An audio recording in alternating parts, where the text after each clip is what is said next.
daftaran, penyisian, dan yang terakhir adalah tahap final. Acara ini bertujuan untuk 1. Menjaring bibit unggul dan berprestasi sebagai calon peserta Indonesian Medical Record and Health Information Competition atau IMERSI tahun 2023. 2. Memberikan fasilitas untuk mengembangkan ide dan kreativitas serta ilmu kepada mahasiswa rekam medis dan informasi kesehatan Poltekkes Kemenkes Semarang. 3. Memotivasi mahasiswa rekam medis dan informasi kesehatan Poltekkes Kemenkes Semarang agar selalu meningkatkan kemampuan intelektual, emosional, dan spiritual berdasarkan norma-norma yang sehat sehingga dapat memacu kemampuan berpikir nalar. 4. Memahami kaidah penulisan karya tulis ilmiah melalui seminar penulisan karya tulis ilmiah, khususnya bagi mahasiswa jurusan rekam medis dan informasi kesehatan. Smart Medical Record and Health Information Competition diikuti oleh 35 peserta Medical Record of Coding Competition, 25 peserta Medical Record of Statistic Competition, 39 peserta Medical Record of Intelligence Competition, 26 peserta Medical Record of Poster Competition, dan 23 peserta Medical Record of Scientific Papers Competition. Dengan jumlah keseluruhan peserta adalah 148 peserta. Serta seminar penulisan karya tulis ilmiah yang diikuti oleh 450 peserta yang berasal dari mahasiswa-mahasiswi jurusan rekam medis dan informasi kesehatan Poltekkes Kemenkes Semarang. Mari kita ikuti acara ini dengan baik agar dapat berlangsung dengan lancar dan kita dapat memetik manfaatnya. Sekian laporan yang dapat saya sampaikan. Terima kasih atas perhatiannya dan jika terdapat kekurangan, saya mohon maaf. Wassalamualaikum warahmatullahi wabarakatuh.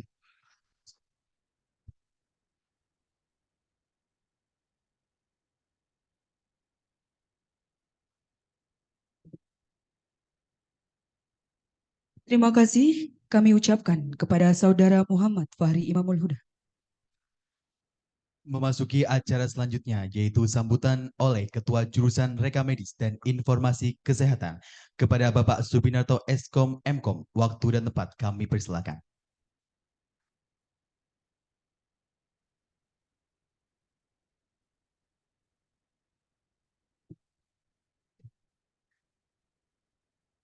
Mohon izin Pak Wadir.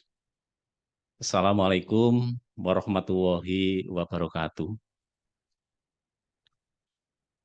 Alhamdulillah, wasyukurillah, la haula wala quwata illa billah ma ba'dah.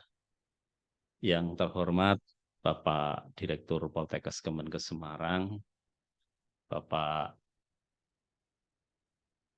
Associate Profesor, Bapak Dr. Haji Marsum Business Engineering, Master Head Promotion. Terima kasih Pak Dir kerawuhannya. Yang kami hormati Bapak Wakil Direktur 2, Bapak juga Associate Profesor beliau, ya, kandidat doktoral sebentar lagi, Bapak Jeffrey Ardianto, Master of Applied Science. Terima kasih Pak Wadir kerawuhannya. Yang kami hormati KUPP Kendal, Bu Ibah, terima kasih kerawuhannya. Ini masih jauh, masih asisten ahli soalnya. Ya, beserta Bu Titi, kemudian para dosen dan seluruhnya ya dari Kendal. Terima kasih kerawuhannya. Kemudian yang saya hormati narasumber yang dalam perjalanan mungkin Bapak Sunarto SKM Mkes. Kemudian yang saya hormati dosen jurusan RMIK yang tidak bisa kami sebut satu persatu, ada Bu Dokter juga, ada Mas Ivan dan seterusnya ya. Kemudian tenaga kependidikan juga, Mas Puput dan kawan-kawan, terima kasih. Kemudian yang kami hormati dari DPM, Mbak Alia yang mewakili, terima kasih kehadirannya, Mbak Alia. Kemudian dari BEM, Presiden BEM, terima kasih kehadirannya yang diwakili oleh Mbak Diah Ayu Saputri. Kemudian Ketua Dema RMIK, Rani Ayu Fatimah dan seluruh jajarannya. Kemudian Gubernur Hima, April ya, beserta jajarannya, serta anak-anakku sekalian, mahasiswa tingkat 1, 2, dan 3 yang saya cintai dan saya banggakan, yang hadir perwakilan secara luring dan yang hadir secara daring, kami ucapkan terima kasih atas partisipasinya, atensinya, dan semuanya untuk mendukung program-program kerja dari Hima dan Dema. Puji syukur marilah kita panjatkan kehadirat Allah Subhanahu wa taala yang mana atas segala rahmat dan hidayahnya sehingga kita dapat berkumpul di aula lantai 4 jurusan RMIK secara daring dan luring dalam keadaan sehat walafiat, yaitu guna mengikuti kegiatan SMERCO singkatannya, singkatan dari Smart Medical Record Health and Information Competition ya. Ini event dalam rangka persiapan beberapa mendatang. Ini ada imersi dan ada ORI ya, Olimpiade yang rekam medis yang diselenggarakan oleh UGM dan Olimpiade yang diselenggarakan oleh jurusan. Jadi di persiapan kita mengadakan SMERCO dan alhamdulillah pesertanya luar biasa. Tepuk tangan untuk seluruh peserta ya. Tadi sudah disampaikan ada 5 cabang, Master Stinko, Master dan seterusnya ya. Itu nanti akan diumumkan pemenangnya ya. Mudah-mudahan yang belum mendapat kesempatan menang nanti tahun depan, dan yang menang nanti saya ucapkan selamat ya kepada seluruh pemenang. Kemudian dilanjutkan dengan seminar karya tulis ilmiah yang mengambil tema cerdas menuliskan karya tulis ilmiah ya. Nanti juga ada narasumbernya dan ini sudah terbukti ya, karena kita selalu mengadakan seminar ilmiah ini di Disnatalis kemarin kita dari penulisan karya tulis ilmiah ada 6 cabang itu kita masuk semua ternyata ya. Dan yang juara 1 juga banyak kemarin. Terima kasih. Ya, kita ya. Kemudian saya juga informasikan banyak prestasi yang membanggakan sebetulnya di jurusan rekam medis ini. Ya. Kemarin di Medan ada event yaitu hari ulang tahun AIP ya, Asosiasi Institusi Pendidikan Rekam Medis ya. Kemudian dilanjutkan Munas. Kemudian di sana ada lomba-lomba. Ternyata kita juga borong di sana ya. Ya, ada yang paling banyak itu malah didominasi oleh Poltekkes, luar biasa. Dan Semarang ini yang mendapat juara kemarin di Medan adalah juara 1 lomba video edukasi ya tentang rekam medis yang diwakili oleh Hitrif ya, betul ya. Kemudian Wulan Nur Fatomah Dinov, kemudian Dava Filhaya, kemudian Muhammad Faisal Akbar ya. Jadi ini juara 1 di Medan kemarin. Tepuk tangan untuk mereka-mereka. Kemudian di lomba berikutnya kita juga mendapat juara 3 ya. Lomba desain motif batik Aptirmiki atau Asosiasi Pendidikan Rekam Medis. Yaitu yang mendapat juara adalah Ananda Wahyu Muncarsari. Tepuk tangan buat Nanda ya. Ya. Kemudian yang tidak kalah menariknya kemarin juga ada lomba ajang pemilihan Polkesmar Ambasador 2023 ya. Prodi kita, Prodi D3 Rekam Medis mendapatkan juara, yaitu yang kemarin ada Afrida Isya Raditya ya, menjadi Mbak ya, RMIK, kemudian Asel juga berprestasi juga. Terima kasih masuk 5 besar dan masuk juara. Ya, tepuk tangan ya. Ya. Bapak Ibu sekalian dan anak-anakku sekalian yang saya banggakan, dalam dunia akademik, menulis karya ilmiah ini merupakan suatu hal yang sangat-sangat diperlukan. Karena dengan menulis karya ilmiah, kita dapat berkontribusi mengembangkan ilmu pengetahuan dan teknologi, dan para peserta diharapkan nanti bisa dengan sangat penuh perhatian, memperhatikan, dan nanti kalau ada lomba, juaranya akan saya masukkan ke dalam jurnal rekam medis dan informasi kesehatan. Ya, nanti kalau dicek di Google sudah muncul namanya ya. Tahun ini atas nama Ade Fatimah dan Sofia ya masuk jurnal di kita ya. Berarti kalau menuliskan Sofia atau Ade gitu sudah masuk nanti namanya. Jadi monggo nanti memang itu juga menjadi juara ternyata di tingkat beberapa event ya. Jadi inovasi, ide-ide dalam pengembangan ilmu pengetahuan dan teknologi sangat kita dorong, kita harapkan. Ya, jadi terima kasih kontribusinya kepada seluruh anak-anakku sekalian.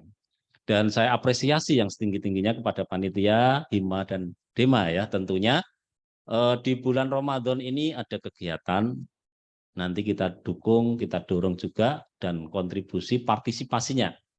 Ya, yang bukan Hima, yang bukan Dema juga saya mohon untuk ikut dalam agenda di bulan puasa, yaitu ada RMIK berbagi ya. Nanti ada di pintu gerbang, di jalan mana ya, membagikan takjil dan sebagainya. Kemudian ada periode 1 RMIK peduli ya. Nanti monggo nanti itu selalu diuri-uri, kemudian selalu ditingkatkan terus ya. Kalau ada kesulitan-kesulitan nanti bisa lapor ke ketua jurusan ya. Apa yang bisa kita bantu, apa yang kita bisa dorong, ya monggo. Tapi pada prinsipnya kami selaku pengelola di jurusan sangat support, sangat antusias, sangat mendukung program-program kerja daripada Hima dan Dema di Prodi atau jurusan Rekam Medis dan Informasi Kesehatan. Mungkin itu yang bisa saya sampaikan. Sekali lagi terima kasih Pak Direktur atas kerawuhannya dan mohon Bapak nanti berkenan untuk membuka acara ini. Sekian, ada kurang lebihnya mohon maaf dari kami. Kami akhiri, billahi taufiq wal hidayah. Wassalamualaikum warahmatullahi wabarakatuh.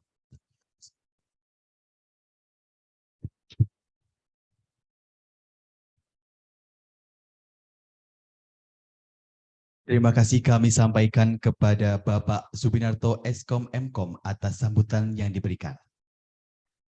Selanjutnya, sambutan sekaligus pembukaan acara seminar kepada Bapak Dr. Marsum PE SPD MHP. Kami persilakan.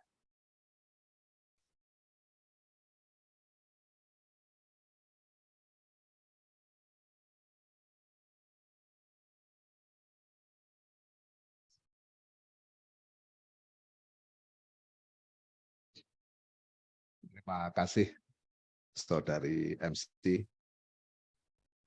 Rasa-rasanya seperti acara nasional itu ya. Kalau mengikuti MC-nya gitu, sangat bagus suaranya, penampilannya tenang, menggelegar, bertangan untuk MC. Mudah-mudahan tetap dibina ya, gitu. Nanti akan menjadi MC nasional yang sebenarnya. Dan sekarang MC itu juga sudah profesional kelihatannya ya. Artinya berbayar begitu kan. Kalau sekarang berbayar pahala begitu ya. Berbayar latihan. Baik, dan teman-teman semuanya, khususnya para mahasiswa yang kami banggakan. Assalamualaikum warahmatullahi wabarakatuh. Sekaligus selamat datang kepada narasumber Pak Haji Sunarto SKMMkes. Di depan Pak. Ya. Sekarang sebagai narasumber sehingga kursinya khusus gitu ya. Di lain waktu kesempatan beda lagi begitu ya, beda lagi kita sesama teman gitu. Dan selamat pagi, salam sejahtera untuk kita semuanya. Salam sehat. sehat Indonesia, bersyukur. Alhamdulillah, alladzi an'ama alaina binikmatil iman wal ihsan wa angsalal sahru Ramadan sahrul mubarak. Asyhadu an la ilaha illallah wahdahu la syarikalah wa asyhadu anna Muhammadan abduhu wa rasuluh. Allahumma salli wa sallim ala sayyidina Muhammad wa ala alihi wa ashabihi ajmain, amma ba'du. Yang kami hormati, yang sama-sama kita hormati, narasumber yang alhamdulillah sudah bergabung, Bapak Haji Sunarto SKMMkes, yang didampingi oleh moderator sekarang.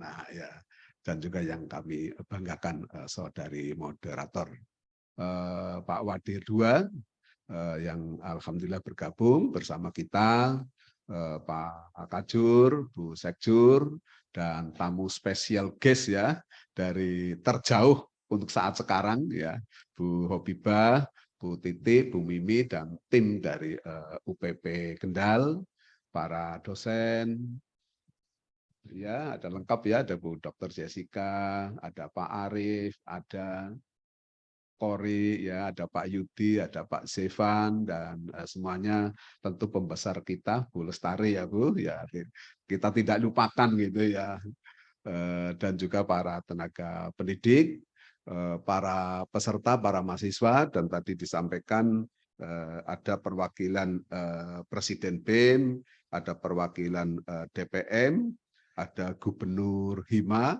ada Ketua Dema, ada panitia, dan seluruhnya para mahasiswaku yang kami cintai, yang kami banggakan, dan ini para tim kreatif, tim sukses yang baik yang duduk di depan maupun yang mempersiapkan di belakang sana.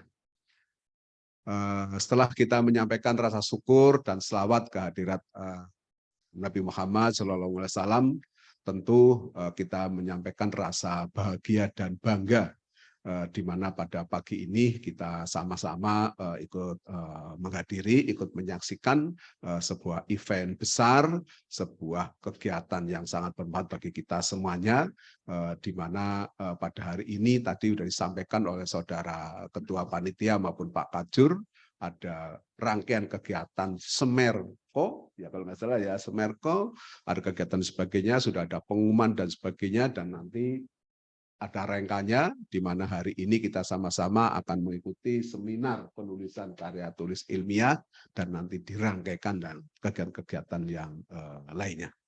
Ini betul-betul sebuah event, sebuah kegiatan yang sangat membanggakan bagi kita semuanya, dan sangat positif terhadap para mahasiswa, jurusan maupun Poltekkes Kemenkes Semarang. Kami mewakili pimpinan Poltekkes Kemenkes Semarang sungguh-sungguh ikut mendukung, ikut mensupport, dan ikut berbangga terhadap segala aktivitas, segala kreativitas, segala inovasi, segala prestasi yang telah diraih, yang telah dilaksanakan oleh keluarga besar jurusan RMIK, terkhusus oleh keluarga besar para mahasiswanya.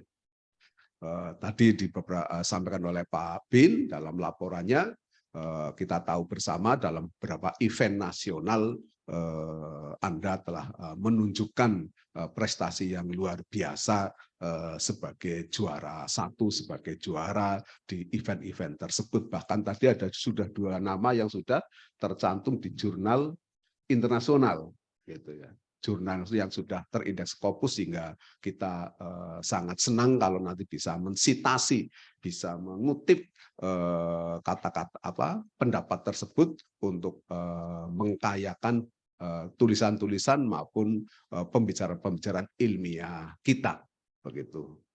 Tadi Mbak siapa tadi namanya? Dian Nur Hayati sama. Ya, oke, jelas ada 2 tadi ya. Dan saya yakin kalau tahun kemarin 2 orang, maka tahun ini nanti akan berkembang, kan begitu ya.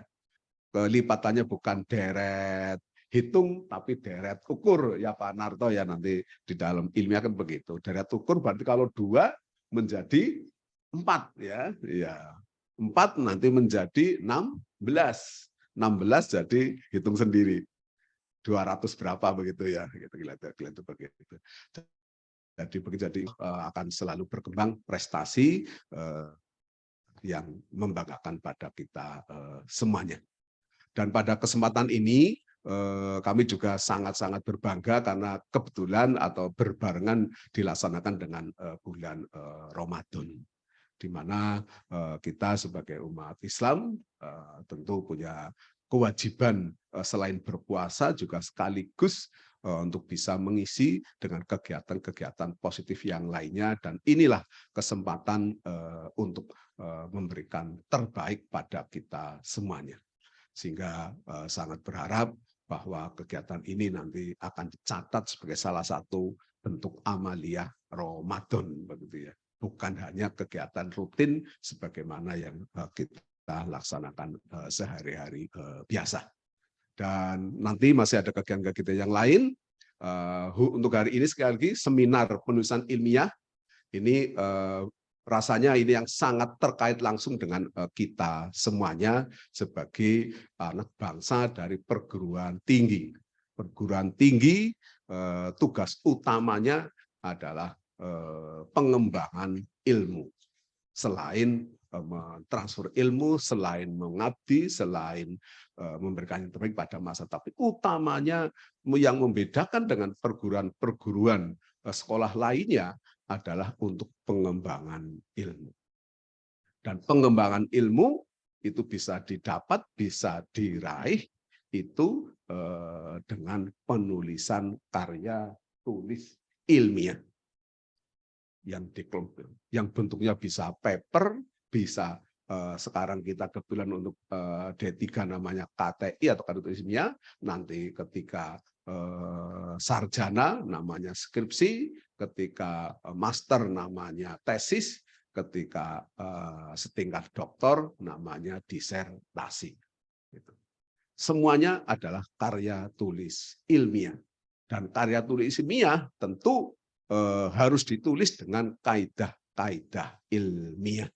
Sehingga hasilnya nanti betul-betul ilmiah. Kalau ilmiah, maka cirinya yang pertama itu akan masuk akal, masuk make sense, ada logik, ada kesesuaian antara pemikiran kebanyakan orang. Dan yang kedua, ciri khas dari ilmiah itu adalah kebenarannya relatif absolut. Relatif sekarang benar, ya, besok benar, besok-besok lagi benar, di sini benar, ya, di Semarang benar, maaf misalkan, di Jogja benar, di Solo benar, dan di seluruh dunia benar. Dan ciri yang ketiga, namanya ilmiah, itu nanti akan memberikan manfaat besar kepada kehidupan, di mana tugas utama kita di dunia ini sama yang ditugaskan oleh Tuhan Yang Maha Kuasa, yakni rahmatan lil alamin, untuk memberikan kebaikan kepada sesama.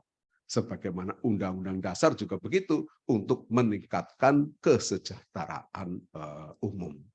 Nah, untuk itu sekali lagi ini diawali di perguruan tinggi, diawali dengan penulisan karya tulis ilmiah, dan tugas utama dari kita. Kita bagian dari perguruan tinggi tentu sekali lagi punya tugas yang sama. Dan kami karena kebetulan sebagai pimpinan, sehingga kami bisa membanding-bandingkan, bisa melihat, bisa mencontoh itu antara jurusan lain dengan jurusan RMIK, antara prodi yang satu dengan prodi yang lain. Dan kami pandang, kami lihat sungguh-sungguh karya tulis ilmiah yang telah dikembangkan oleh jurusan RMIK, khususnya Diplomatikanya, ini sudah se-inline, sudah sejalan sebagaimana yang kita harapkan bersama. Sehingga dengan seminar ini nanti diharapkan sekali lagi akan lebih memudahkan Anda untuk menulis karya tulis ilmiah, akan lebih menghasilkan karya-karya inovatif kreativitas, dan pada akhirnya nanti akan memberikan sumbangsih kepada bangsa dan negara. Dan yang kedua, pada kesempatan ini kami mewakili pimpinan ingin menyampaikan ucapan selamat juga penghargaan setingginya kepada teman-teman tadi yang sudah diumumkan menjadi pemenang baik dalam kegiatan Smerko ini maupun dalam kegiatan-kegiatan yang lain. Kemarin di pemilihan, kalau sekarang dirubah ya Miss and Mrs. Lihat aja ya, Mr. and Miss ya, Miss and Mr. Paul Kesmar juga alhamdulillah dari RMIK masuk 5 besar atau bahkan jadi juara. Nah, mbaknya jadi juara. Sehingga ini betul-betul memberikan sumbangsi pada dan pada banyak kegiatan-kegiatan yang lain. Sehingga kami selagi bangga, senang terhadap semua kegiatan yang dilaksanakan oleh para mahasiswa, terkhususnya keluarga besar mahasiswa jurusan RMIK. Terus berkreasi, terus berkarya, terus beraktivitas yang pada akhirnya Anda akan menjadi juara. Begitu. Selamat mengikuti kegiatan seminar, kegiatan yang lainnya, dan dengan mengucapkan Bismillahirrahmanirrahim, rangkaian kegiatan Smerko yang dirangkai dengan kegiatan seminar penulisan karya tulis ilmiah dengan tema cerdas menuliskan karya tulis ilmiah secara resmi kami buka.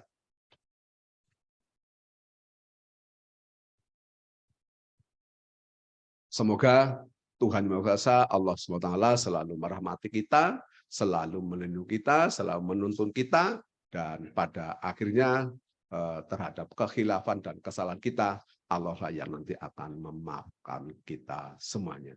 Selamat mengikuti kegiatan. Wassalamualaikum warahmatullahi wabarakatuh. Jurusan RMIK, jaya, jaya, jaya, juara. Sekali lagi ya. Jurusan RMIK, jaya, jaya, jaya, juara. Terima kasih.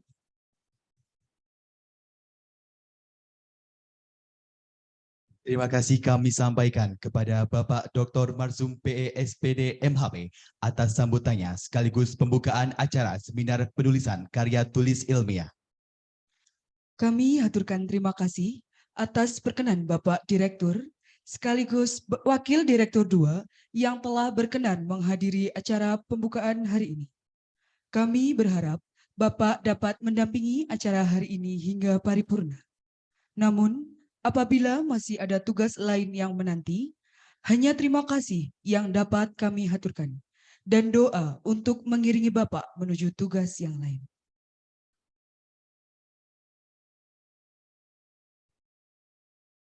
Sebelum acara presentasi karya dan seminar dimulai, terlebih dahulu akan dibacakan tata tertib seminar penulisan karya tulis ilmiah.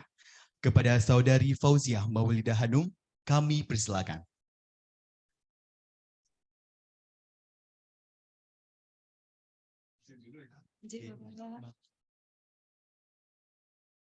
Bagus.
Assalamualaikum warahmatullahi wabarakatuh.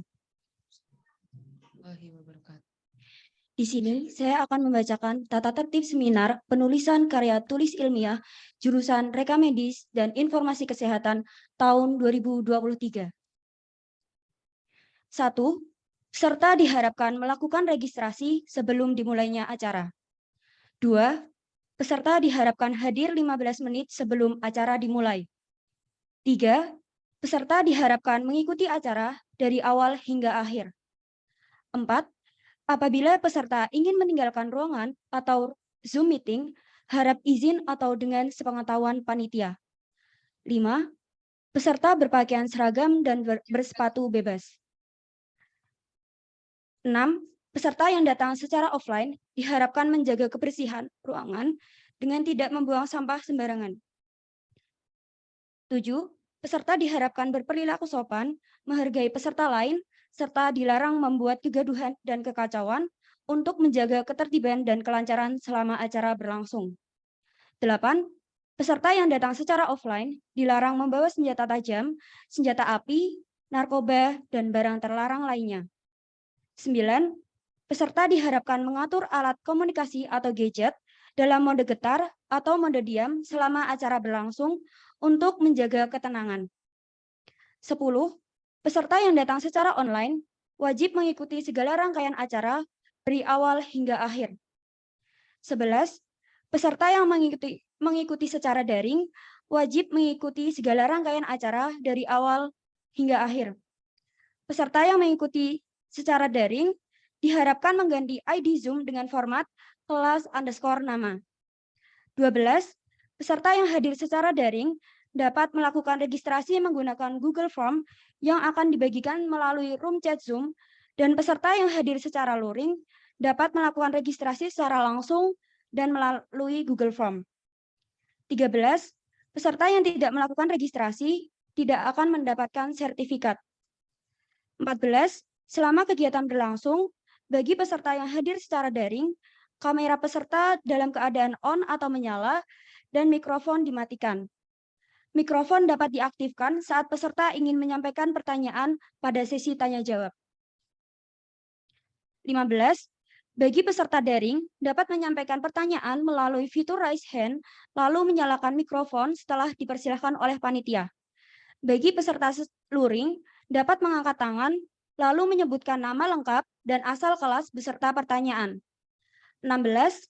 Apabila peserta tidak mematuhi aturan saat mengikuti seminar Zoom, maka panitia akan langsung mengeluarkan peserta dari Zoom. 17. Peserta wajib melakukan 2 kali presensi bagi peserta yang mengikuti seminar secara daring di awal dan di akhir acara. Link presensi akan di-share oleh panitia di room chat Zoom bagi peserta yang mengikuti seminar secara luring secara daring, dan bagi peserta luring juga wajib melakukan presensi melalui link Google Form. 18. Peserta diharapkan mengikuti rangkaian acara serta mematuhi tata tertib yang sudah ditentukan oleh panitia. Sekian tata tertib saya sampaikan. Mohon maaf apabila ada kesalahan. Terima kasih. Wassalamualaikum warahmatullahi wabarakatuh.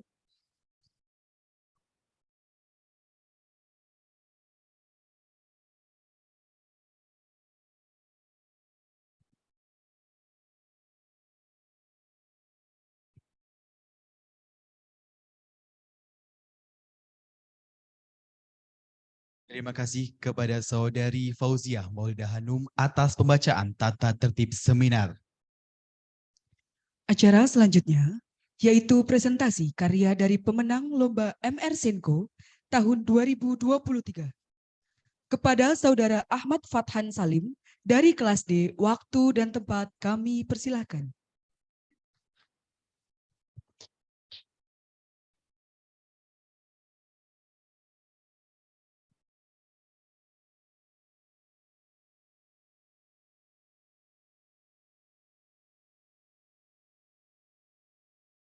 Assalamualaikum warahmatullahi wabarakatuh. Yang terhormat, Bapak Direktur Poltekkes Kemenkes Semarang, Bapak Dr. Maksum, PE, SPD, MHP, narasumber kita hari ini, Bapak Sunarto, SKM MKes. Di sini saya akan mempresentasikan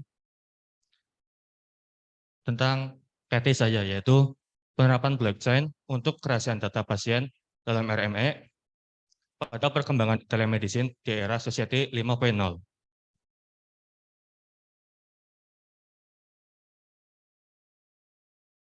Yang pertama, ada aturan pada PMK nomor 24 tahun 2022 pasal 4 ayat 1 dijelaskan bahwa telemedicine pada Fasiankes juga wajib untuk menjalankan RME. Dan pada sistem RME ada beberapa tantangan yang harus kita hadapi. Salah satunya adalah keamanan data milik pasien.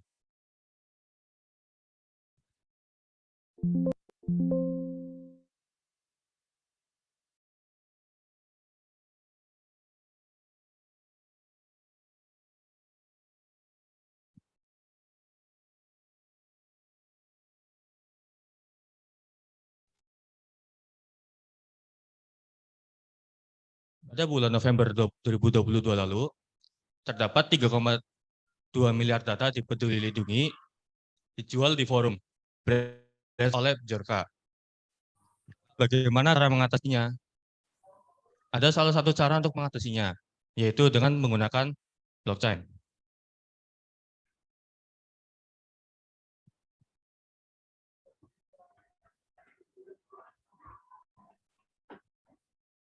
Blockchain yaitu blok yang dalam bahasa Indonesia berarti blok yang memiliki definisi sebagai wadah atau kotak, dan chain yang berarti rantai.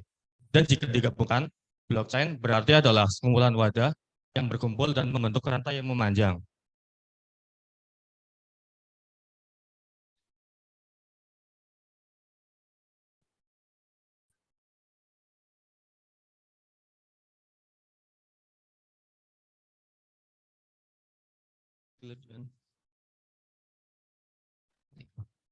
Blok atau wadah merupakan tempat yang berisikan data dalam RME, merupakan tempat yang berisikan semua data milik satu pasien.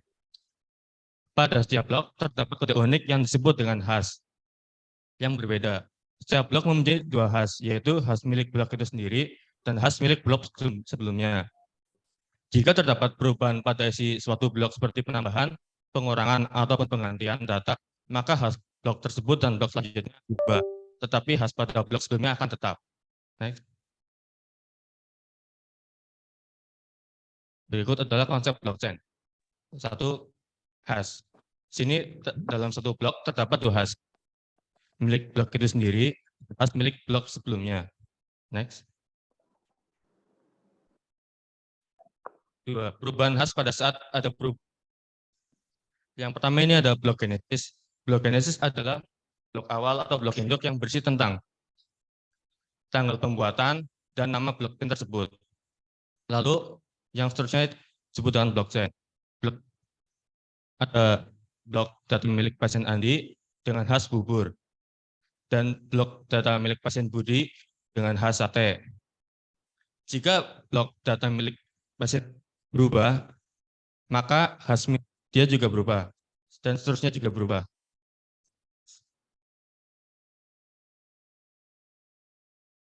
Yang kedua adalah perubahan hash pada saat ada perubahan data bukti awal. Di sini saya masih menggunakan data yang tadi. Hanya saja yang membedakan adalah yang berubah data milik pasien Chandra. Jika yang berubah milik data pasien Chandra, maka data milik pasien dan Budi tidak akan berubah hashnya. Tetapi yang berubah hanya hash milik pasien Dani dan Ewing. Next. Nah, lalu ada alasan menggunakan blockchain. Satu, adanya fitur smart contract yang berfungsi untuk mengelola akses dan privasi data medis serta memastikan bahwa data tersebut hanya dapat diakses oleh pihak ketiga. Yang kedua, adanya fitur yang berfungsi untuk memastikan bahwa data milik pasien dienkripsi dan disimpan secara aman dalam blockchain. Yang ketiga, adanya fitur public key infrastruktur yang berfungsi memastikan keaslian data pasien dan memastikan bahwa data tersebut hanya diakses oleh orang-orang yang memiliki transaksi. Next. Yang keempat ada mekanisme konsensus fungsi untuk capai kesepakatan tentang transaksi atau data medis yang disimpan dalam blockchain. Yang kelima, fitur digital signature yang berfungsi untuk memastikan bahwa transaksi valid dan berasal dari pengguna yang sah. Next. Lalu ini ada contoh terenkripsi. Data tidak terenkripsi, maka data tersebut akan tampil seperti ini tanpa adanya perubahan. Jika data terenkripsi, maka data yang akan tampil adalah kumpulan dari karakter-karakter yang tidak jelas. Contohnya di sini. Next. Nah, lalu apa yang terjadi jika sistem blok diterapkan untuk keamanan data rekam medis elektronik? Next. Yang terjadi adalah pertama, keamanan data pasien yang lebih terjamin karena teknologi blockchain dapat memastikan keaslian dan integritas data serta mencegah modifikasi data yang tidak sah. Yang kedua, efisiensi proses administrasi dan manajemen rekam medis yang lebih baik karena sistem blockchain memungkinkan data yang tercatat dapat diverifikasi oleh semua pihak yang memiliki akses sehingga mengurangi kesalahan atau kekeliruan yang terjadi. Yang ketiga adalah penghematan biaya yang signifikan karena sistem blockchain dapat mempercepat proses administrasi dan manajemen rekam medis, sehingga mengurangi biaya operasional yang harus dikeluarkan. Next. Yang keempat adalah peningkatan kualitas layanan kesehatan, karena penggunaan teknologi blockchain pada rekam medis elektronik dapat memudahkan proses pengambilan keputusan yang tepat dan akurat oleh tenaga medis. Yang kelima adalah peningkatan kepercayaan pasien terhadap pelayanan kesehatan, karena penggunaan teknologi blockchain pada rekam medis elektronik pada telemedicine dapat memberikan rasa aman dan privasi pada pasien mengenai data medis mereka. Next. Lalu ada kelebihan blockchain. Yang pertama adalah keamanan data. RME dan telemedicine membutuhkan jaringan yang aman dan terjamin keamanannya, karena adanya risiko pencurian data dan serangan cyber yang dapat merusak sistem. Yang kedua adalah transparansi. Teknologi blockchain memungkinkan semua pihak yang berwenang mengakses data RME dalam telemedicine, sehingga memastikan transparansi dan akuntabilitas. Yang ketiga adalah efisiensi. Dalam sistem RME dalam telemedicine, blockchain dapat memfasilitasi pertukaran informasi yang cepat dan efisien antara pihak-pihak yang berwenang. Yang keempat adalah sistem desentralisasi. Teknologi blockchain menggunakan sistem terdesentralisasi yang di mana pusat atau data server tidak hanya pada satu komputer, namun beberapa komputer yang saling terhubung satu sama lain. Hal ini sangat berguna untuk keamanan data dalam rekam medis elektronik. Next. Ada kekurangan dari blockchain. Yang pertama adalah biaya. Implementasi blockchain pada RME membutuhkan biaya yang cukup besar, baik untuk infrastruktur maupun pengembangan teknologi. Yang kedua adalah teknologi kompleksitas. Teknologi blockchain masih relatif baru dan kompleks, sehingga membutuhkan keahlian khusus dalam pengembangan dan pemeliharaan sistem. Yang ketiga ada kendala regulasi. Peraturan hukum dan regulasi yang belum sepenuhnya jelas dan matang menjadi hambatan dalam blockchain pada sistem RME dalam telemedicine. Next. Lalu kesimpulan. Blockchain adalah sistem data desentralisasi yang aman, yang bisa digunakan untuk menyimpan data medis pasien dalam RME. Blockchain menyimpan setiap transaksi secara permanen dan sulit diubah atau dihapus, sehingga dapat meningkatkan keamanan dan privasi data pasien dan mengurangi risiko penggunaan data yang tidak sah. Selain itu, blockchain dapat mempercepat proses pengolahan data medis. Namun, terdapat tantangan dan hambatan dalam menerapkan teknologi blockchain pada RME, seperti biaya implementasi yang tinggi, adopsi teknologi yang masih rendah di kalangan masyarakat, dan perlu adanya standar regulasi yang jelas untuk penggunaan blockchain pada RME. Sekian, terima kasih. Wassalamualaikum warahmatullahi wabarakatuh.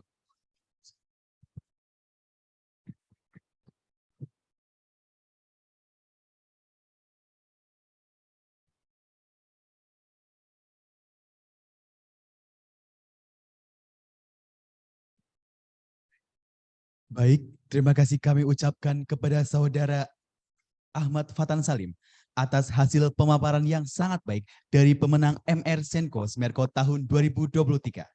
Mari kita beri tepuk tangan yang meriah.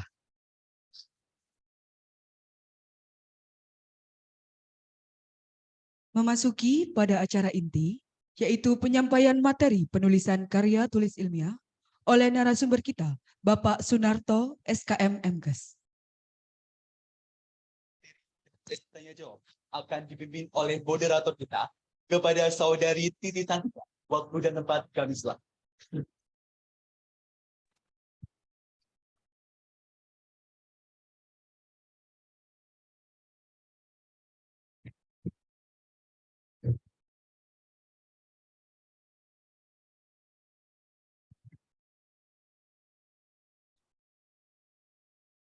Sebelumnya saya ucapkan terima kasih kepada Master of Ceremony atas waktu dan tempatnya. Assalamualaikum warahmatullahi wabarakatuh. Selamat pagi, salam sejahtera bagi kita semua. Salam, Om Swastiastu, Namo Buddhaya, salam kebajikan. Yang terhormat Direktur Poltekkes Kemenkes Semarang, Bapak Dr. Marsum Bachelor of Engineering Sarjana Pendidikan, Magister Health Promotion. Yang terhormat Wakil Direktur 2, Poltekkes Kemenkes Semarang, Bapak Jeffrey Ardianto, MAPP SC. Yang kami hormati, Ketua Jurusan Rekamedis dan Informasi Kesehatan, Bapak Subinarto Sarjana Komputer, Magister Komputer. Yang kami hormati, Sekretaris Jurusan Rekamedis dan Informasi Kesehatan, Ibu Irmawati Sarjana Keperawatan Nurse Magister Kesehatan. Yang kami hormati, dosen dan tenaga kependidikan Jurusan Rekamedis dan Informasi Kesehatan. Yang kami hormati, Ketua Dewan Permusyawaratan Mahasiswa atau yang mewakili. Yang kami hormati, Presiden Badan Eksekutif Mahasiswa atau yang mewakili. Yang kami hormati, Ketua Dewan Mahasiswa Jurusan Rekamedis dan Informasi Kesehatan atau yang mewakili. Tidak lupa, yang kami hormati pula pembicara yang luar biasa pada hari ini, Bapak Sunarto, Sarjana Kesehatan Masyarakat Magister Kesehatan, serta seluruh mahasiswa, mahasiswi Jurusan Rekamedis dan Informasi Kesehatan, Poltekkes Kemenkes Semarang. Pertama-tama, marilah kita panjatkan puja dan puji syukur atas kehadirat Allah Subhanahu wa Ta'ala yang telah melimpahkan rahmat dan karunia-Nya, sehingga pada kesempatan pagi yang cerah ini kita dapat berkumpul kembali di Aula Jurusan Rekamedis dan Informasi Kesehatan Poltekkes Kemenkes Semarang. Sebelum memperkenalkan diri, saya akan menyapa teman-teman semua, baik yang mengikuti secara luring maupun daring. Selamat pagi teman-teman semua. Wah, suaranya kurang keras nih. Selamat pagi teman-teman semua. Harus tetap semangat ya, walaupun sedang puasa, tapi harus menggelora. Karena nantinya akan ada pemaparan materi dari narasumber yang luar biasa. Pepatah mengatakan tak kenal maka tak sayang. Maka dari itu, izinkan saya memperkenalkan diri terlebih dahulu. Saya, Titi Santika, selaku moderator pada pagi hari ini akan memandu jalannya seminar karya tulis ilmiah dengan tema Cerdas Menuliskan Karya Tulis Ilmiah.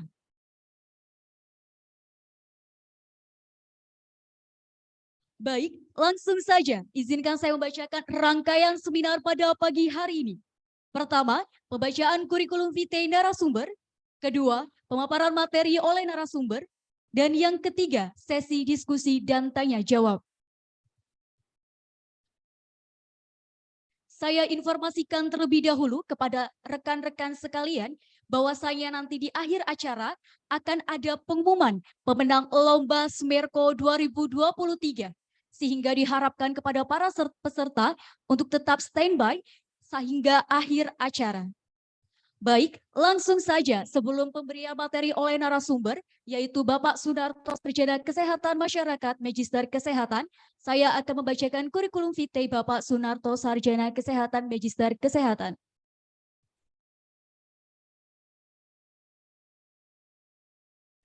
Kurikulum vitae dari Bapak Sunarto, Sarjana Kesehatan Masyarakat Magister Kesehatan. Beliau memangku jabatan fungsional sebagai Lektor Kepala, yang mana beliau lahir di Purwodadi 9 Maret 1964. Dengan alamat email sunarto.gizi@gmail.com.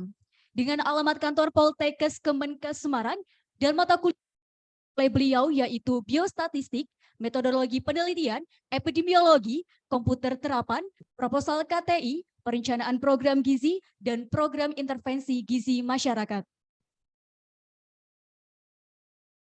Next.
Baik, mohon maaf, mohon izin melanjutkan terkait pembacaan kurikulum vitae dari Bapak Sunarto.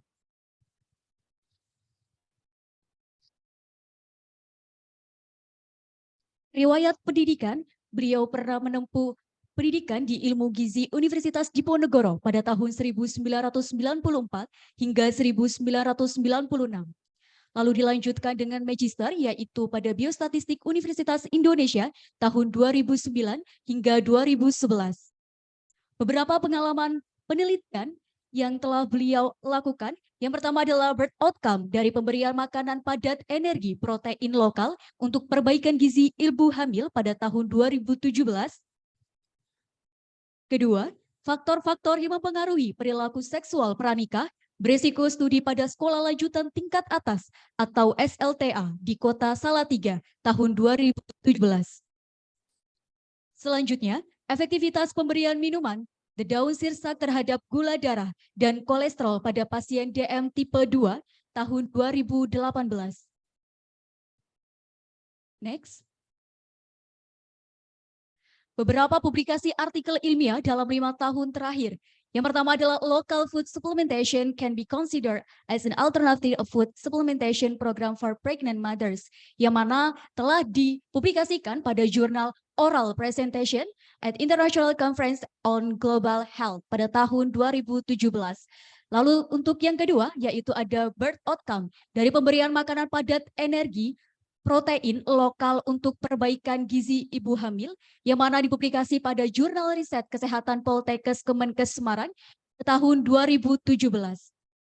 Selanjutnya, yaitu yang ketiga adalah booklet as a medium of instruction in molding the knowledge and attitudes of pregnant women yang mana telah dipublikasi pada Jurnal Internasional Journal of Multidisciplinary Education and Research pada tahun 2018. Next. Selanjutnya, di sini ada beberapa publikasi dari beliau, yang mana yang keempat adalah The Risks of Protein Deficiency and Breast Milk, Complementary of the Event of Stunting Children, yang mana dipublikasi pada Indian Journal of Public Health Research and Development pada tahun 2019. Lalu yang kelima adalah low cost, yaitu Local Food Supplement Could Improve Maternal and Birth Outcomes in Indonesia, a pilot randomized control trial pada tahun 2020. Dan dari teman-teman sekalian bisa melihat banyaknya publikasi jurnal yang telah dilakukan oleh Bapak Sunarto. Next. Beberapa tugas profesional dari beliau yaitu yang pertama sebagai koordinator penelitian Poltekkes Kemenkes Semarang dari tahun 2018 hingga sekarang. Kedua adalah reviewer penelitian nasional di PPSDM 2021 hingga sekarang. Lalu yang ketiga adalah reviewer Pengapmas Nasional di Dirjen Nankes tahun 2022 hingga sekarang. Lalu yang keempat ada reviewer jurnal JRK Poltekkes Kemenkes Semarang 2019 hingga sekarang. Yang kelima ada reviewer jurnal Link dari Poltekkes Kemenkes Semarang dari 2019 hingga sekarang. Dan selanjutnya adalah reviewer KEPK dari Poltekkes Kemenkes Semarang dari tahun 2019 hingga sekarang. Beberapa karya intelektual dari Bapak Sunarto. Yang pertama adalah Gizi 1000 HPK untuk pencegahan stunting. Kedua, Mas Darmin atau Masyarakat Sadar Diabetes Mellitus secara independen. Ketiga, resep Wandis Meal pedoman isi piringku bibimbap. Dan yang keempat, seri cookies sehat resep cookies pade. Selanjutnya, untuk hak kekayaan intelektual dari Bapak Sunarto adalah benarkah riwayat pemberian ASI eksklusif dapat mencegah stunting? Selanjutnya, penguatan 8 aksi konvergensi percepatan penurunan stunting di Jawa Tengah. Dan yang terakhir adalah optimalisasi kawasan rumah pangan lestari dengan koordinasi lintas sektor.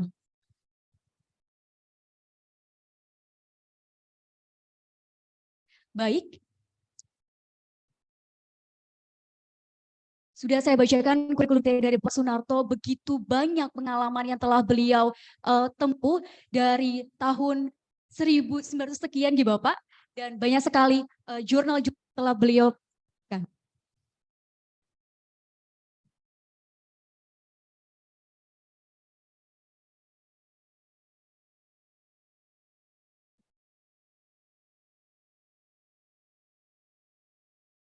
Selanjutnya, saya persilakan kepada narasumber kita, Bapak Sunarto, untuk bergabung bersama kami.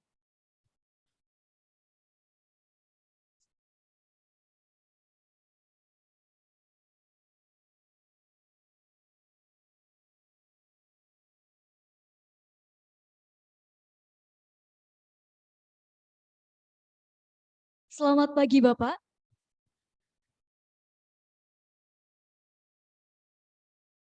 Selamat pagi. Bagaimana Bapak kabarnya? Alhamdulillah, baik. Terima kasih kepada Bapak Sunarto yang telah berkenan hadir dan menyempatkan waktunya untuk berbagi ilmu bersama kami. Sebuah kehormatan bagi kami dapat berbincang langsung dengan Bapak Sunarto. Tanpa menunggu lama lagi nih Bapak, langsung memasuki pemaparan materi yang akan disampaikan oleh Bapak Sunarto selama 45 menit. Kepada Bapak Sunarto SKM MKes, waktu dan tempat sepenuhnya kami persilakan. Terima kasih Mbak Titik Santika sebagai moderator pada seminar pada pagi hari ini. Assalamualaikum warahmatullahi wabarakatuh.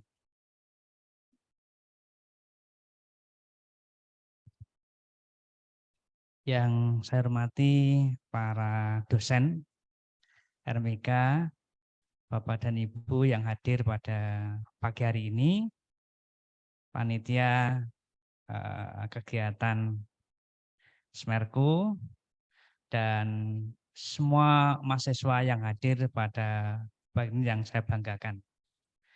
Bagaimana? Sehat semua pagi hari ini?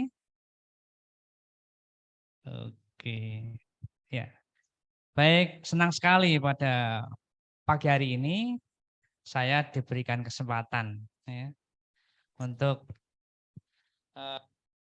menambah ibadah bulan Ramadan ini, ya, untuk menyampaikan tentang KTI,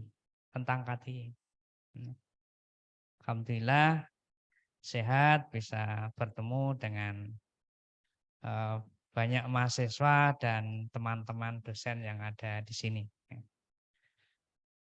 Baik, nanti saya minta tolong di operator ya. Kenapa hari ini kita bicara soal karya tulis ilmiah atau yang disebut lazim dengan KTI, karya tulis ilmiah. Karena yang hadir pada pagi hari ini Bapak Ibu dosen, mahasiswa, ini kan insan akademik, insan yang memiliki ilmu pengetahuan bisa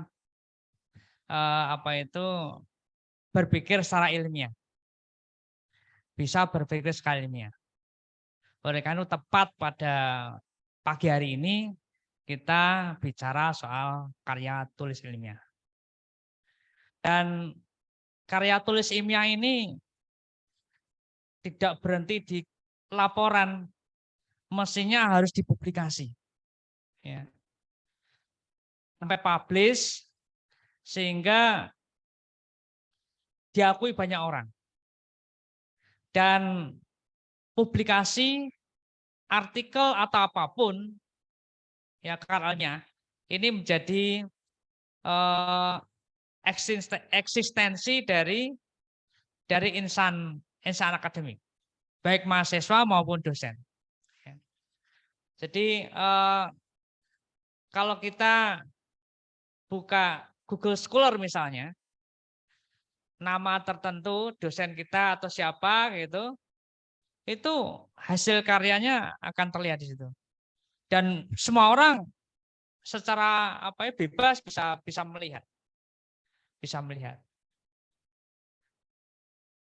Sinta juga gitu, yang dikembangkan oleh Dikti itu, ya. Sinta itu begitu kita buka Sinta, kita tulis dosennya gitu misalnya ya, itu akan muncul.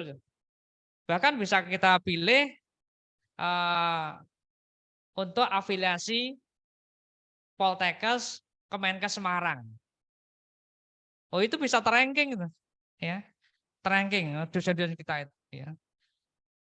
Dan itu diberikan skor ya oleh pengindeks itu.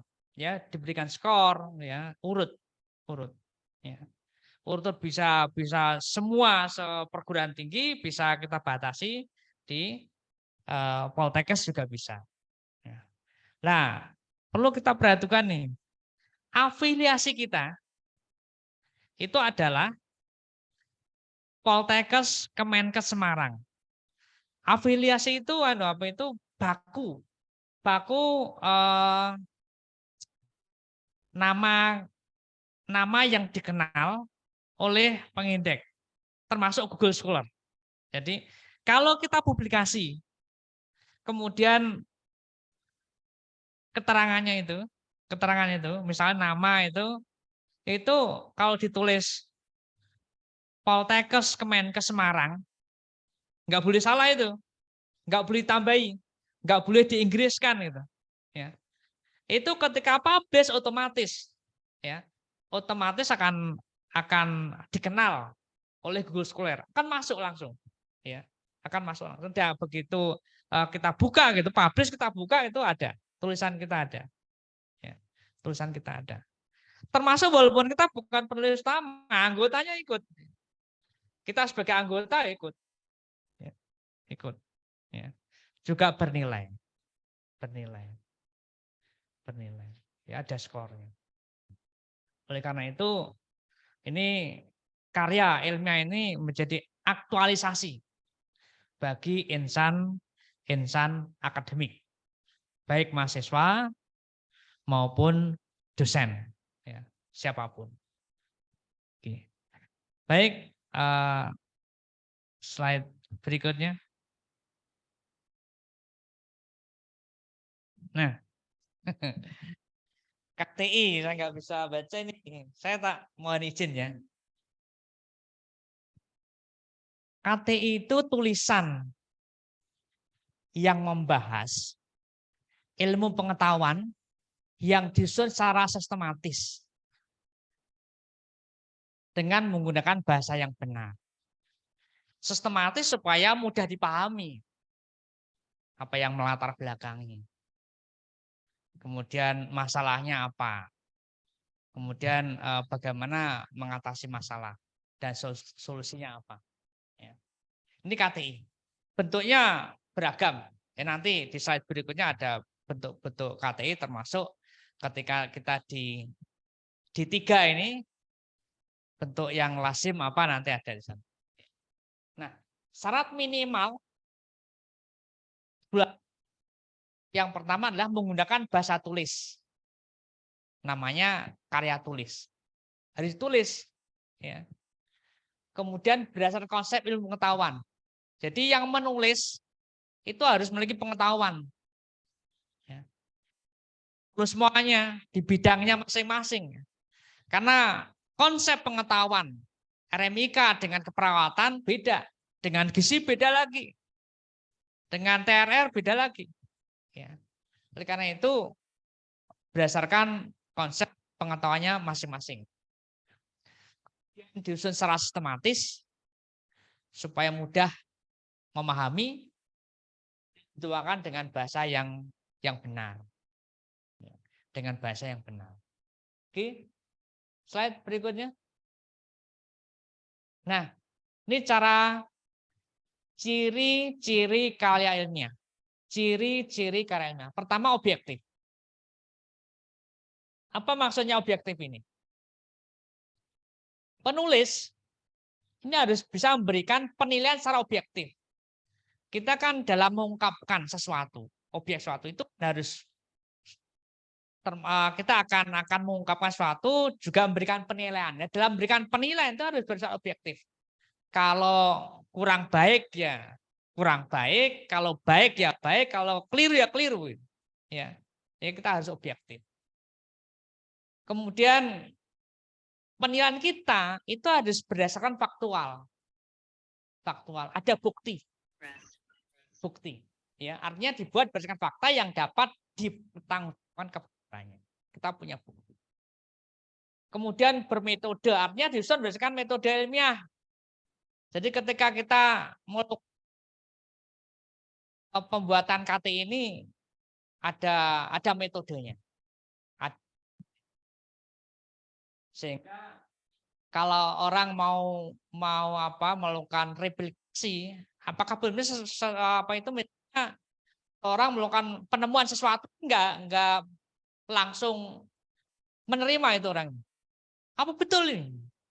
Kemudian dilakukan replikasi, ternyata betul gitu. Orang ketiga juga nggak langsung menerima, bisa jadi belum bisa menerima, diteliti lagi. Itu fungsi apa itu? Kita harus objektif dan menggunakan metode sehingga orang ketika melakukan replikasi membuktikan apa benar itu bisa dilakukan. Kemudian cermat dan jujur. Artinya mengangkat hal yang sebenarnya. Ya, yang sebenarnya. Sehingga ketika kita melakukan sesuatu itu ada buktinya. Oke. Berikutnya. Nah, ini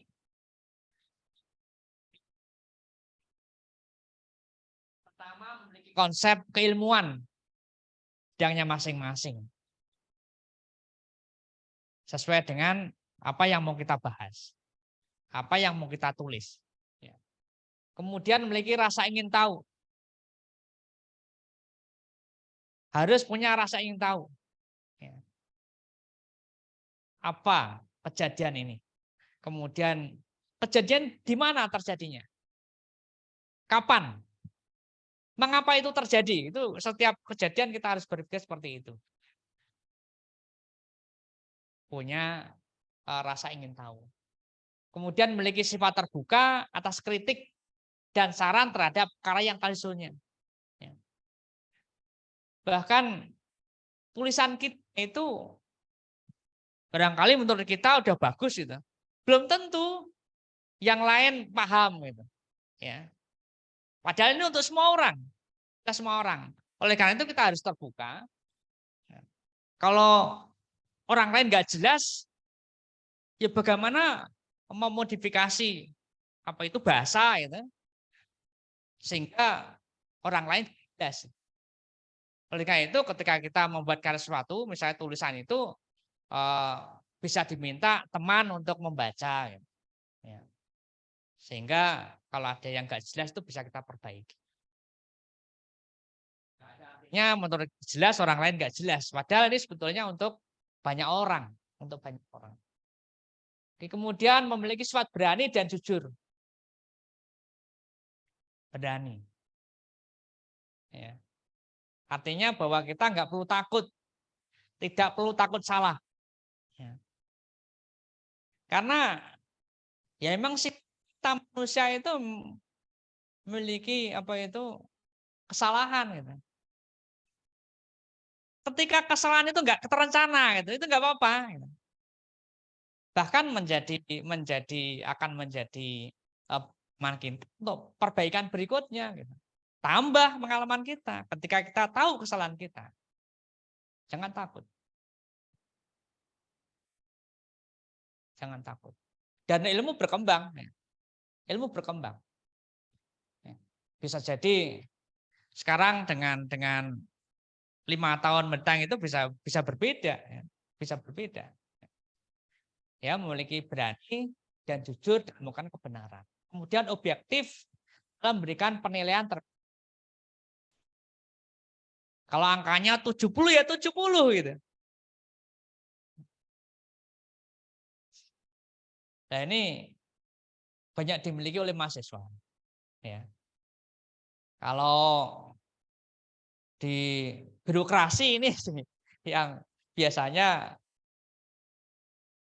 sulit. Ya, sulit. Oleh karena itu sebetulnya ya karena melibatkan banyak orang ya, untuk mengatakan angka stunting gitu. Oh itu petugas gizi itu takut itu di puskesmas itu. Karena ini kan sudah program nasional tuh. Ya. Tamatnya tahunnya stunting harus 0. Susah itu. Padahal WHO sendiri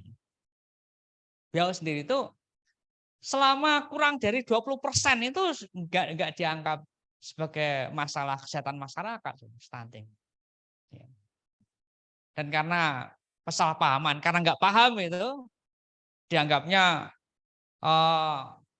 mudah ditangani, kemudian kita targetkan 0 gitu.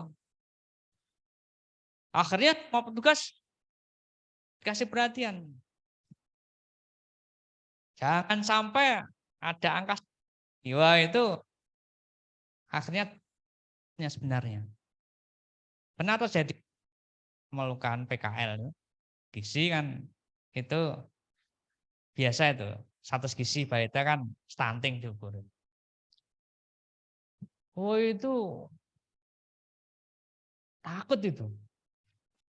Mahasiswa mau presentasi itu di tingkat kecamatan itu. Ya akhirnya terjadi diskusi-diskusi gitu ya. Ya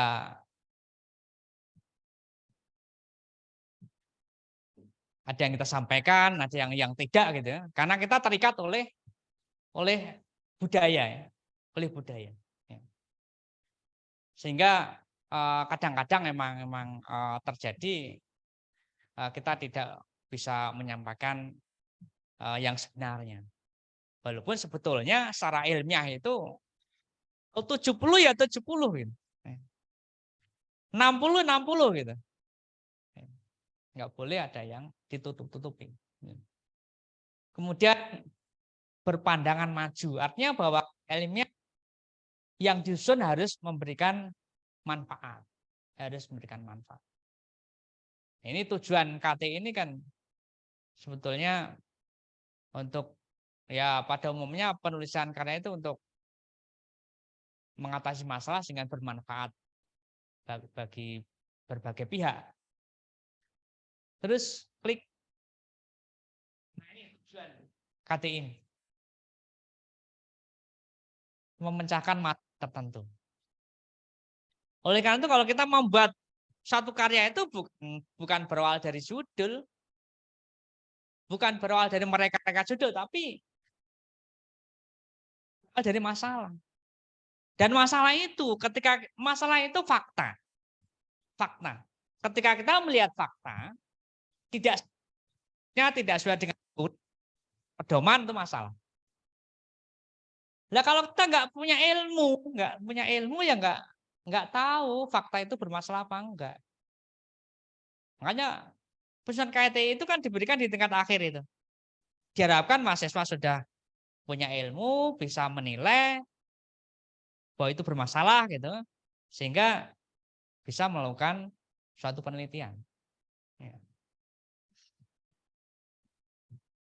Di karya termasuk penelitian ya, itu tujuan yang pertama adalah untuk memecahkan masalah. Kemudian yang kedua menambah pengetahuan.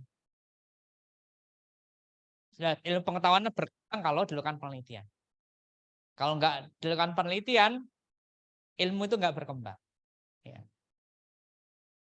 Kemudian membina kemampuan menulis dan berpikir ilmiah. Sehingga ketika kita biasa membuat karya itu, sehingga kita akan lebih terampil. Kemudian karya ilmiah memiliki beberapa fungsi. Fungsi yang pertama pendidikan. Karena karya ini akan dibaca banyak orang sehingga bisa menambah pengetahuan. Oleh karena itu, kalau kita membuat karya ilmiah, apakah tugas akhir, apakah skripsi, itu jangan sampai berhenti pada laporan yang telah di perpustakaan, tapi harusnya publish. Sehingga bermanfaat bagi banyak orang. Kemudian fungsi penelitian. Ini sebagai sarana untuk menerapkan prosedur dalam dan fungsi pengembangan ya, karena akan menghasilkan hasil penelitian kemudian kita publikasi dan artikel itu yang sudah publish itu akan menjadi sumber referensi bagi orang lain yang akan melakukan pembuatan karya ilmiah. Oke. Slide berikut. Nah, ini jenis-jenis karya ilmiah. Yang pertama adalah makalah. Makalah ini biasanya berisi ide berdasarkan pustaka dan kajian lapangan sebagai syarat tugas. Ya. Syarat tugas pada satu mata kuliah. Dan ini lebih simpel ya kita buat makalah itu karena cukup dengan baca beberapa buku berkenaan dengan mata kuliah tersebut. Ya.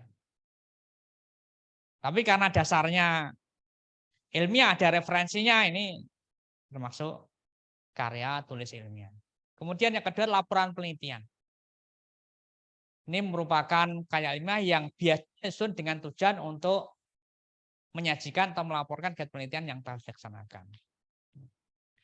Kalau di D3 RMIK namanya tugas akhir atau KTI atau skripsi. Namanya apa? KTI. Apapun ya, apapun namanya. Oke. Slide. Nah, tugas akhir. Ini biasanya kalau D3 itu namanya tugas akhir. Tapi juga ada yang menambahkan diri sebagai KTI atau skripsi. Ya, tapi lazimnya ini tugas akhir karena lebih sederhana. Ya, sebagai peneliti pemula dia lebih sederhana. Ya. Kemudian skripsi ini kalau D4 atau S1 ya. Tuntutannya tentunya dibandingkan D3.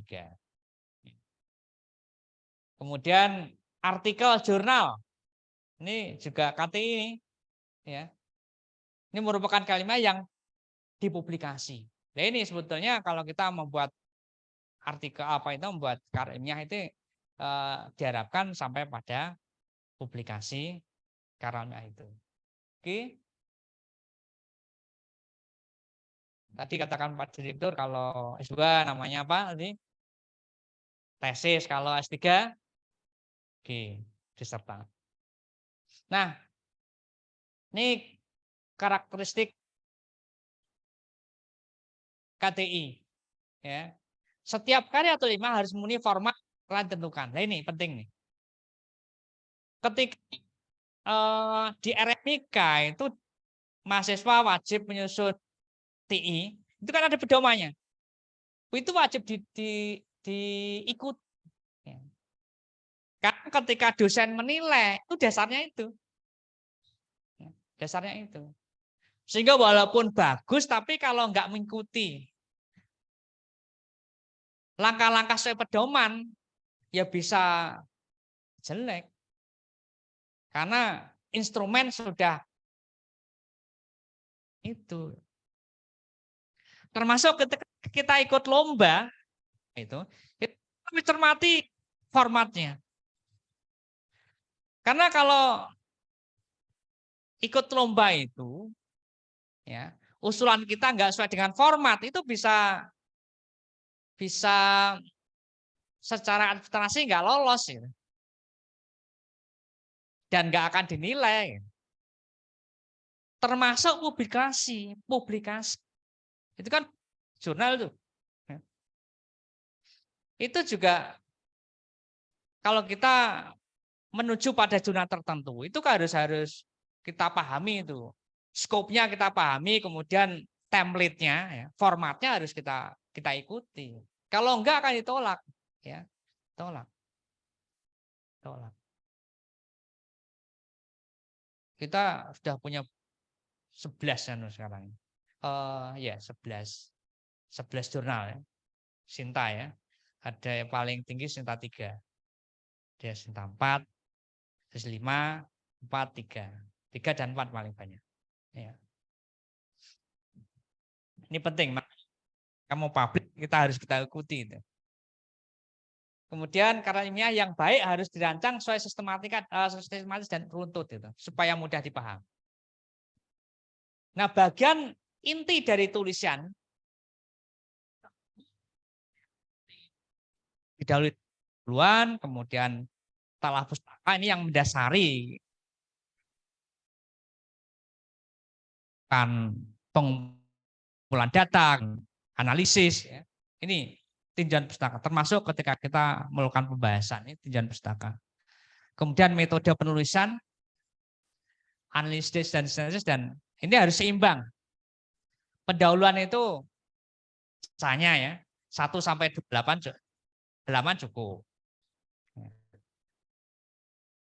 Biasanya banyak itu mahasiswa bikin itu sampai 5 halaman. Padahal intinya kan di latar kan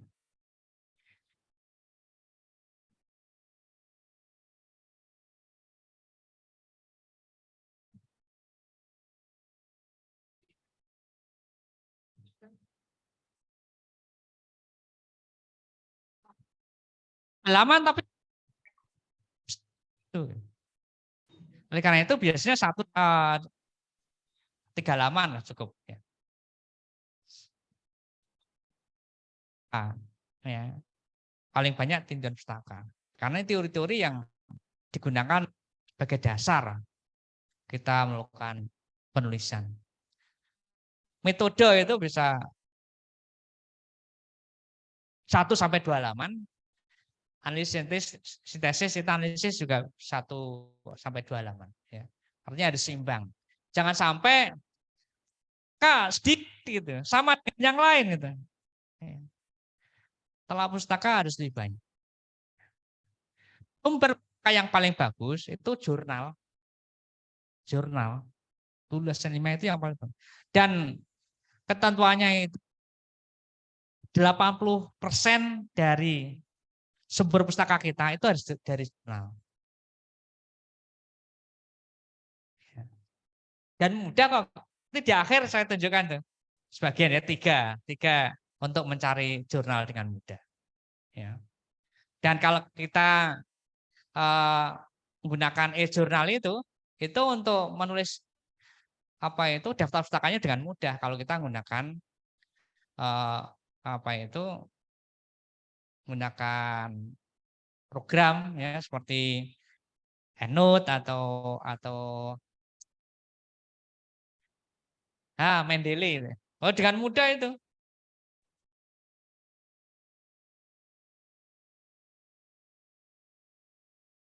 Daftar kutipan, ya.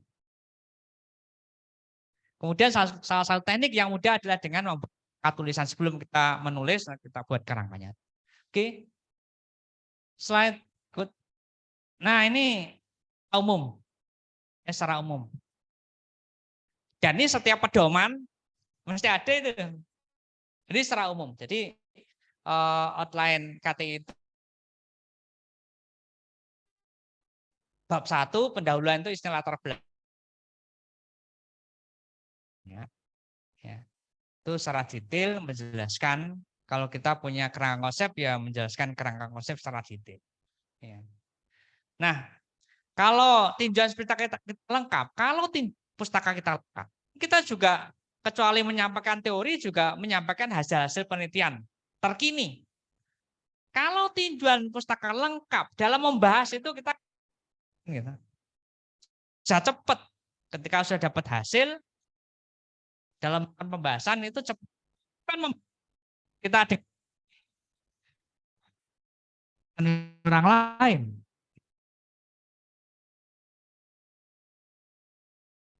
Sehingga cepat ketika tinjauan pustaka kita lengkap.